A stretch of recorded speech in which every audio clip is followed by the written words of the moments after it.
राधे राधे आप सभी को मेघ मास की हार्दिक शुभकामनाएं। आज हम मेघ मास का 9वें अध्याय का वर्णन करेंगे। विष्णु दूत ने आगे कहा कि हे मित्र विकुंडल, अतिथि सेवा के समान ही अक्षय पुण्यदायक दूसरा कार्य है अन्न का दान। शास्त्रों में अन्न को प्राण दान के समान माना गया है, इसलिए अन्न दान करने वाले दानी उत्तम उत्तम देवमान विमानों में बैठकर स्वर्ग को गमन करते हैं तथा स्वर्ग में अनंत काल तक निवास करने के बाद पुनः दिव्य शरीर धारण कर पृथ्वी पर उत्तम कुल में जन्म लेते हैं।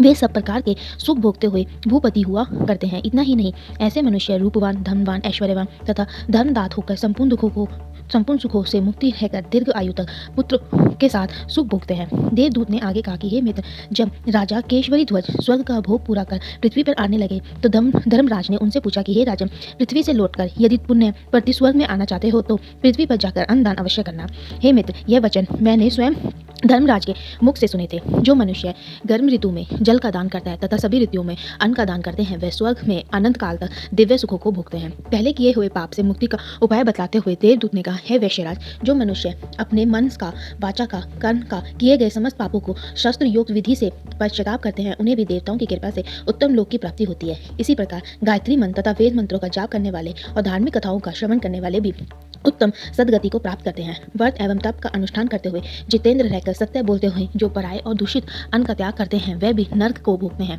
पाप की कामना से दूरी रहकर धर्म आधारित जीवन का निर्भय रहते हैं, जो व्यक्ति सदाचारी जीवन व्यतीत करते हैं, उन्हें तो स्वर्ग की प्राप्ति निश्चय ही होती है। जो मनुष्य जिसके अन्न और धन का उपभोग करते हैं, वह उसके पापों का भी भागीदार बनता है। इसलिए सदैव ही दान करते रहना चाहिए और पश्चाताप कभी भी नहीं रहना चाहिए। विष्णु दूत का यह उपदेश सुनकर विकुकुंडल ने पूछा, हे मित्र, इसके अतिरिक्त अन्य वे कौन से कर्म है जिनके करने से मनुष्य यम पाश से मुक्त हो जाते हैं, तथा वह कर्म कौन से हैं जिनको करने से प्राणी को नरक की प्राप्ति होती है। विष्णुदूत ने कहा कि हे मित्र, जो मन, वचन, कर्म तथा चिंत से किसी भी समय या अवस्था में दूसरों को किसी प्रकार का कष्ट देते हैं, वे नरक में जाते हैं।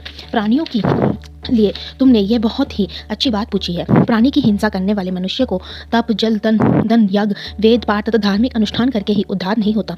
ऋषियों और महर्षियों ने सदैव ही हिंसा को है और पाप कहा है। जो मनुष्य छोटे छोटे जीवों की अपने सम्मान की रक्षा करते हैं, उन्हें प्रेत नदी की दुर्गति, अंगारों से भरे कील मार्ग तथा नाना प्रकार के भयानक यम यत्नों को भी नहीं करना देखना पड़ता है। अहिंसा को सर्वश्रेष्ठ धन बताते हुए भगवान ने दूत ने कहा, जो मनुष्य भोजन कर सदैव और शरीर हित से प्रेत होकर जलचार, थलचार तथा नभचार जीवों की हिंसा करते हैं, उन्हें घोर दुर्गति प्राप्ति होती है। नरक में उन्हें अपने ही मांस का श्रवण करना पड़ता है और आगामी जन्मों में अंगहीन तथा रोगी होकर दुख भोगना पड़ता है।